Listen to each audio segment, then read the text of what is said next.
ओम नमो नारायणाय नमः। आप सभी को रमा एकादशी व्रत की हार्दिक शुभकामनाएं। रमा एकादशी का व्रत बेहद पुण्यदायी माना गया है। इस दिन भगवान विष्णु की पूजा होती है और पंचांगों के अनुसार एकादशी प्रति मास के शुक्ल पक्ष और कृष्ण पक्ष के 11वें दिन मनाई जाती है। इस बार यह एकादशी 28 अक्टूबर को मनाई जाएगी और शास्त्रों के अनुसार इस दिन देवी तुलसी की पूजा करने को भी कहा गया है और ऐसा कहा गया है कि देवी तुलसी की विधि अनुसार पूजा करें और उनकी आरती करें। इससे घर में कभी धन्य धान की कमी नहीं होगी, साथ ही व्यक्ति के सभी पापों का नाश हो जाएगा। रमा एकादशी हिंदू धर्म का एक महत्वपूर्ण व्रत है जो भगवान विष्णु को समर्पित है। यह व्रत हर साल कार्तिक मास के कृष्ण पक्ष और शुक्ल पक्ष की एकादशी तिथि को रखा जाता है। कहते हैं इस दिन व्रत रखने और भगवान विष्णु की पूजा करने से सभी पापों का नाश होता है और मोक्ष की प्राप्ति होती है। इस व्रत को करने से भगवान विष्णु की विशेष कृपा प्राप्त होती है और इस व्रत को करने से जीवन में सुख शांति आती है। यह व्रत मनोकामनाओं की पूर्ति का भी एक साधन है। पंचांग के अनुसार कार्तिक माह में कृष्ण पक्ष की एकादशी तिथि 27 अक्टूबर दिन रविवार को सुबह 5:23 से शुरू हो चुकी है और 28 अक्टूबर दिन सोमवार को 7:50 पर समाप्त होगी। ऐसे में उदया तिथि के अनुसार इस साल रमा एकादशी का व्रत 27 और 28 अक्टूबर दोनों दिन रखा जाएगा, क्योंकि दोनों दिन एकादशी तिथि में ही सूर्योदय हो रहा है। एकादशी व्रत का पारण दूसरे दिन सूर्योदय के बाद करना ही शुभ माना जाता है। एकादशी व्रत का पारण द्वादशी तिथि खत्म होने से पहले करना बेहद जरूरी होता है। ऐसे में रामा एकादशी का पारण 29 अक्टूबर दिन मंगलवार को किया जाएगा।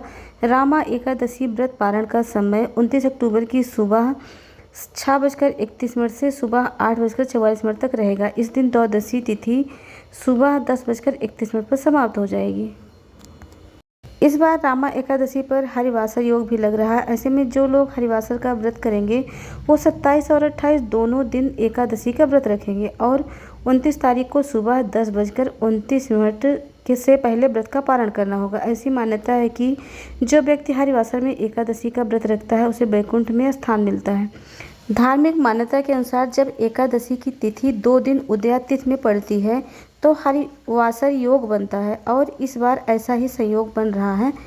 वैदिक पंचांग के हिसाब से कार्तिक माह के कृष्ण पक्ष की एकादशी तिथि 27 अक्टूबर को सुबह 5:23 पर शुरू हुई है और 28 अक्टूबर की सुबह 7:50 पर समाप्त हो जाएगी।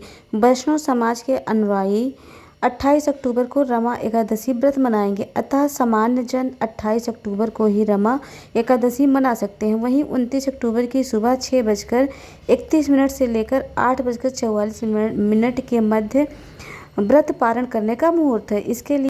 आप इसलिए उचित मुहूर्त में व्रत का पारण कर सकते हैं। इसी के दिन भगवान विष्णु की पूजा उपासना करने से लोगों को हर तरह के सांसारिक सुखों की प्राप्ति होती है, साथ ही घर में सुख समृद्धि और खुशहाली बनी रहती है और जीवन में सभी तरह के दुख और कष्ट दूर हो जाते हैं।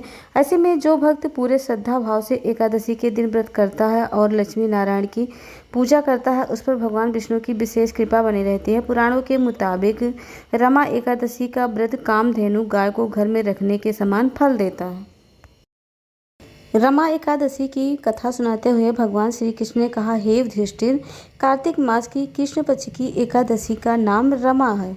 इसकी कथा ऐसे प्राचीन काल में मुचकंद नाम का एक राजा था। वो राजा बहुत ही सत्यवादी और भगवान विष्णु का परम भक्त था। सत्यवादी राजा मुचकंद की एक पुत्री थी जिसका नाम चंद्रभागा था। चंद्रभागा का विवाह अन्य नगरी के राजा के पुत्र शोभन से हुआ। राजा मुचकंद हर साल एकादशी का व्रत रखते थे। राजा के अलावा उनके राज्य के सभी लोग भी यह व्रत पूरे मन से रखते थे। चंद्रभागा के पति शोभन का शरीर काफ़ी कमज़ोर था, लेकिन वह एकादशी के व्रत में बहुत श्रद्धा रखता था। एक दिन शोभन ससुराल में था और एकादशी आ गई। मुचकंद राजा के राज्य भर में ऐलान कर दिया कि आज प्रजा के सभी लोगों का उपवास होगा। उसने कहा कि हाथी, घोड़ा, ऊंट को भी अन्न नहीं देना। राजकुमार शोभन मुनाद की बात सुनकर पत्नी के पास गया और कहा, मैंने अगर उपवास किया तो निश्चय ही मेरी मृत्यु हो जाएगी। पत्नी ने कहा, अगर उपवास करने की शक्ति न हो तो यहाँ से कहीं और चले जाइए। पत्नी के कहने पर शोभन ने एकादशी का व्रत किया। दिन भर प्यासा रहा, रात को जागरण भी किया, लेकिन सुबह पारण के समय अपने प्राण त्याग दिए। व्रत के प्रभाव से अगले जन्म में उसे हिमाचल पर्वत पर रत्न जड़ित उत्तम नगर मिला। लेकिन पति की मृत्यु के बाद चंद्रभागा अपने पिता के राजमहल में वापस आ जाती है और वहां रहकर खुद को पूजा पाठ में लीन कर लेती है। एक दिन मुचकंद राजा के नगर में एक साधु वहीं पहुंचा जहां चंद्रभागा का पति राज्य करता था। साधु ने उससे पूछा, इतना पुण्य कैसे मिला? इस पर शोभन ने सभी कहानी बताई। शोभन ने साधु से कहा, यह राज्य अभी अधूरा है और इसे पूरा करने की शक्ति मेरी पत्नी में है। साधु ने वापस आकर चंद्रभागा को सारी कहानी बताई और यह बात सुनकर चंद्रभागा को बेहद प्रसन्नता हुई और वो शोभन से मिलने के लिए चली जाती है। चंद्रभागा शोभन को सारी बात बताती है, जिसके बाद वह दोनों साथ में खुशी खुशी रहने लगते हैं। रमा एकादशी के दिन तुलसी माता का पूजन करने का बहुत खास महत्व है। इस दिन कठिन व्रत का पालन करें, फिर देवी तुलसी को लाल चुनरी और लाल चूड़ी अर्पित करें, उनके सामने देसी घी का दीपक जलाएं, फिर आरती करें। आरती के पश्चात ओम नमो भगवते वासुदेवाय का जाप करें और तुलसी माता का ध्यान करें। इससे जीवन में सकारात्मक बदलाव आने लग जाएगा।